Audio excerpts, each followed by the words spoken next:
এত আমল করেছি, আজকে আমার আমল নামা কেন বাম হাতে দেওয়া হলো?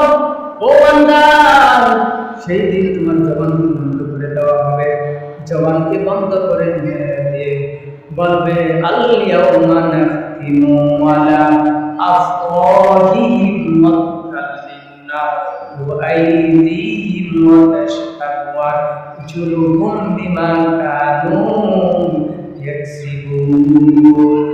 সেই দিন তোমার জবানকে বন্ধ করে দেওয়া হবে, তোমার হাতে সাক্ষী দিবেন, তোমার পায়ে সাক্ষী দিবেন। ও বান্দা শুনে রাখো, সেই দিন তোমার আমল থাকা সত্ত্বেও তুমি কোনো পার পাবে না যদি ভালো আমল করতে পারো, নেক আমল করতে পারো। এই জন্য আল্লাহ রাব্বুল আলামিন বললেন, বান্দা ঈমান আনার পরে নেক আমল করো, ঈমান আনার পরে নেক আমল করো, অল্প আমল করো। অল্প আমলের ভিতরেই তোমার ফায়দা। আমল থাকা সত্ত্বেও সেই দিন জাহান্নামী হয়ে যাবে, একদম নিঃস্ব হয়ে যাবে। বান্দা সেই দিন আমল থাকবে, তোমার রোজার অভাব থাকবে না, আমলের অভাব থাকবে না, নামাজের অভাব থাকবে না, দান সদকার অভাব থাকবে না, কোরআন তেলাওয়াতের অভাব থাকবে না। সেই দিন তোমার নিঃসঙ্গ হয়ে যাবে। কিন্তু একটি গুনার কারণে তুমি বান্দার হক তুমি নষ্ট করেছো। এই জন্য মা বলেন আমার কারো হক নষ্ট করবে না।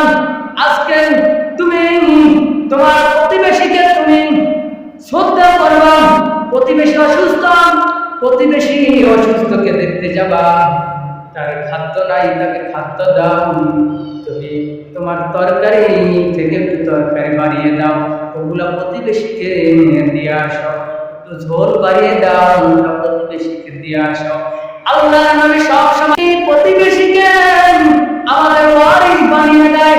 এই জন্য প্রতিবেশীর জন্য তোমরা তোমাদের সাধ্যমতো তোমাদের হক খেতে, তোমাদের যেই হক তোমরা আদায় করেছ, ফুফুর খবর নিবা, আত্মীয় খবর নিবা, বাবার খবর নিবা, শ্বশুর শাশুড়ির খবর নিবা, আর তোমরা ভাইয়ের খবর নিবা, আমার খবর নিবা।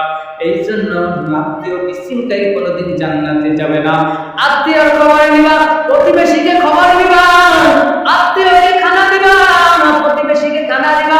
এই জন্য আল্লাহ রাব্বুল আলামিন বলেন, আমি সব গুনাহ মাফ করব, পরের হক মাফ করব না। এই জন্য প্রতিবেশীর হকের ব্যাপারে আল্লাহ রাব্বুল আলামিন এত সেই দিন তোমার আমলের অভাব থাকবে না, তোমার রোজার অভাব থাকবে না। কিয়ামতের ময়দানে